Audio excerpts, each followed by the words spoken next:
So do you or someone you know throw a ball like that instead of like this? I think we all know somebody like that in our lives. In fact, you might be one of those people. And if you are one of those people, there's a pretty good chance that you might have some sequence-related issues when it comes to swinging the golf club as well. When you look at an uncoordinated throwing motion, what you have to understand is that the reason why it looks that way is because they're moving in the incorrect order. And that's exactly what the golf swing is all about. It's all about sequence.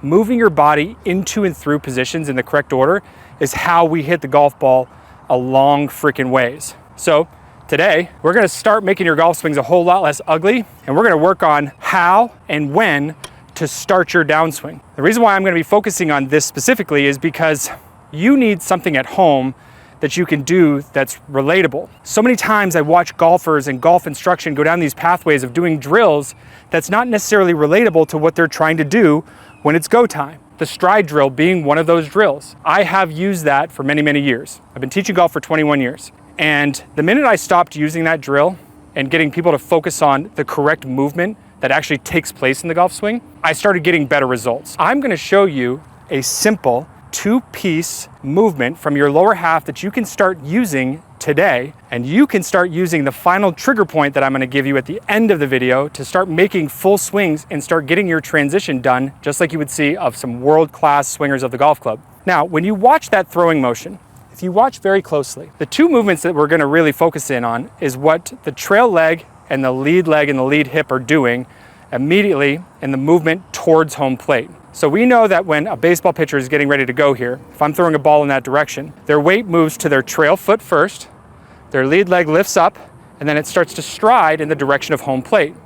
And at that same time, we're using a lot of added drive off of that trail leg. Now, if you watch very closely what that lead leg and that lead hip did in that first movement, what did you see happen? You see how my lead knee turned out and away towards the target? That's the term I'm gonna use today, is external rotation. Now, I know that we've got a bunch of biomechanists and a bunch of gurus that have all studied anatomy and kinesiology watching these videos, and I know that that movement is not considered external rotation. That movement is actually internal femur rotation. But who in their right mind, as a golfer, wants to sit at home and think about their internal femur rotation and their sacrum and their adduction and their flexion? Yes, these terms are very fancy, and it's stuff that as golf instructors we should know because we're teaching you how to move your body. But when you come to a golf lesson, you don't want to leave with a degree in anatomy and kinesiology. You want to leave hitting the golf ball better. You want to know that you have a pathway to success. You get what I'm saying? So today we're going to be using that movement, that external rotation, with a little bit of help from your trail side. Now, when I say a little bit of help, when you look at golf swings that get really botched or that are a disaster, a lot of it comes from how they use their trail leg and their trail foot in their golf swing. If you were to go up to the top of your backswing and you were to start pushing really hard off of this trail side, well, you don't have any way to be able to slow the hips down in that lateral sense, and you're gonna put yourself in a position where your hips are way out past neutral, you're gonna put your knee out past neutral, and this is a dangerous, dangerous position. But what you're also gonna run into is a very, very, very difficult move to recover from. You can also run into this position where when you drive off of that trail leg, you start bringing the hips forward, which now moves your spine into extension. There's that fancy word again. So you can see that that would be a movement that we've got to be able to use responsibly. Now, before I go any further, this is something that's very important to both you and I. The golf swing is this big series of movements. There's a loading process and an unloading process that takes place. I have done some videos in the recent past on dynamic load and post up, which would be kind of like your Oreo cookie here, where you have one side of the cookie as far as your load process and one side of the cookie as far as your post up and release. I would suggest, if you have not yet seen those videos, to stop doing what you're doing. Click the links in the description below, go watch those two videos, and then bring your booties back over here. Because if you're not doing those movements right, then this transition stuff is not gonna make a whole lot of sense to you. You got it? Okay, so how I wanna get things set up here today is we're gonna be working on moving to a 9 o'clock position, and the reason will come very clear here in just a moment. So I want you to go ahead and take a good setup position here. You can have a golf ball down on the ground, that's fine. And we're gonna load, and we're gonna bring our lead arm back to parallel to the ground. So you wanna turn your body.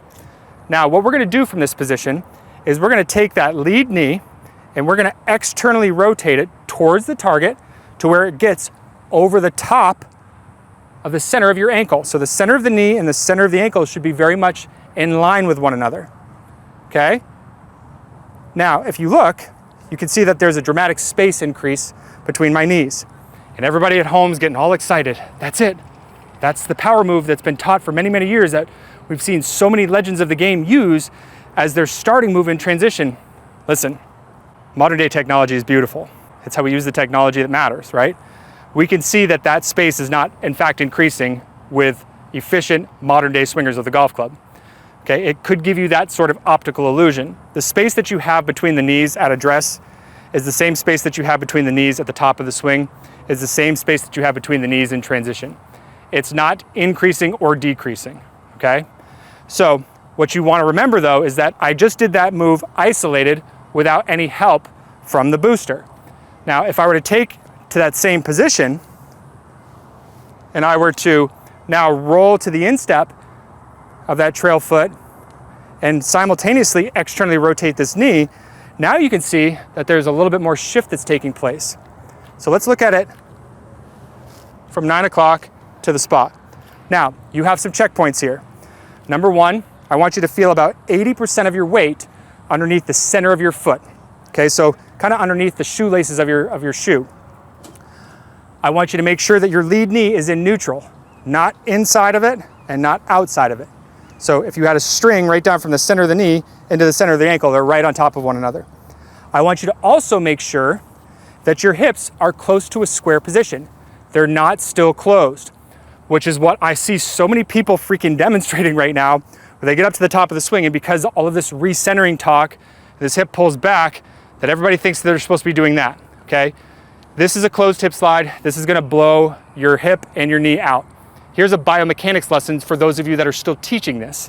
When you have a student do this to create the transition that you're trying to teach them, you're now changing their central balancing pivot joint down to their knee. People don't have a lot of space in their knees to be able to rotate their knee. There's about 2, 3, 4 degrees of space. It's not a lot, but the hip has a lot of rotational space. So if you get your weight landing in the correct spot, regardless of what you see tour players doing, then you're gonna be in a much safer position as a whole for you to be able to deliver the club from. Moving to the forward part of the foot requires you to recover really quickly. Downswing is happening in milliseconds. It is not something that you want to have built-in compensations in. You get what I'm saying? Your checkpoints are 80% of your weight, lead knee in neutral, okay? And your hips are back to square. So you're gonna do that with a little help from the booster, and you're gonna do that with the external rotation of that lead knee from your 9 o'clock position. Okay? Now, a lot of you at home are seeing that that looks like a whole lot less movement. If you're standing up and doing it with me, it should feel like a whole lot less movement. It shouldn't feel this like gigantic overdone sort of thing. Remember, this is relatable. This is what you're gonna be trying to do in just a moment. So 9 o'clock, rotate, stop. So rotate to the instep, externally rotate the lead knee, stop and check it. Now you've just followed that process. You can start feeling it, you see it, you're like, okay, I actually like this movement. I'm gonna start trying to burn it into my brain. What I want you to do is I want you to still work to that same 9 o'clock position and do the same movement with your lower half, but now we're gonna swing over to 3 o'clock. We're gonna do this for several reps. So we're gonna go 9 o'clock, externally rotate, swing through. 9 o'clock, externally rotate, swing through. Okay, do 1 or 2 more. Okay, there you go. Here's the fun stuff, because we're getting ready to start hitting some golf balls. You need a trigger for when this is supposed to start to happen. A lot of times people get kind of lost and they start looking like, they start going back to that uncoordinated throwing motion. They're trying to figure out when all this is supposed to happen. So we're gonna use a very simple trigger here today. And I like this trigger a lot because it forces you to actually feel a little bit more complete with your backswing. So what you're gonna do is you're gonna now start making full swings. But you're gonna start this movement from your lower half as soon as you get your trail shoulder. So you're gonna think about your trail shoulder blade, okay? You're gonna think about as soon as that starts to look at the target, you're gonna start working your lower half. Okay, you're gonna try to feel like that shoulder blade has got a laser beam on it and it is pointed back at the target, and you're gonna try to leave it back there as you're starting to make this stuff happen. Remember, when the hips start moving and they're moving dynamically, even if you tried to leave the shoulder there, it's going to start getting pulled around. These are little trigger points and these are little feels that you can tie into the drill. This is a great one. So we're gonna do 2 or 3 practice reps and then we're gonna hit a golf ball.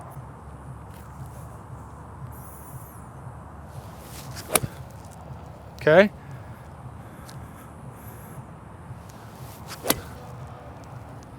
Okay, let's hit a shot now. Trying to feel the same thing.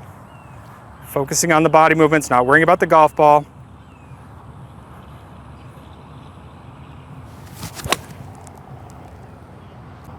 Okay, so there you have it. Now remember, you're gonna hear this a lot. When you go out there and work on stuff, it's not a race. In fact, I want you to take your time. Start out by doing this stuff at home. Take it out to the range and follow the same protocol. Hitting a large number of balls is not going to be your best friend at the starting point of this. Doing things a little bit slow and choppy, getting connected to the movements, and then slowly increasing the speed in which you do these things. Your goal in the practice session is to get 100 quality reps every time you leave. Don't try to do 100 golf balls at first. Allow the reps that you're doing to start to come to light, and then increase the number of balls over the next few weeks as you become more and more proficient with it. Get out there and have some fun. And good luck. Play well.